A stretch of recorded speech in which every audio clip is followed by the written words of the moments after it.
নেবে না, আপনাদেরকে নিতে হবে।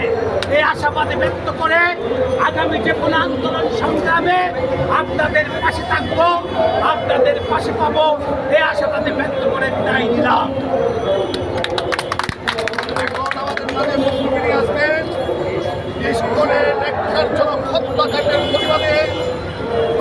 প্রতিবাদ সভা আজকে কবি রাজনীতি চট্টগ্রাম মহানগর রাজনৈতিক দলের সংগ্রামী আহ্বায়ক প্রিয় নেতা হাজী রুবুল ভাই বক্তব্য রাখবেন।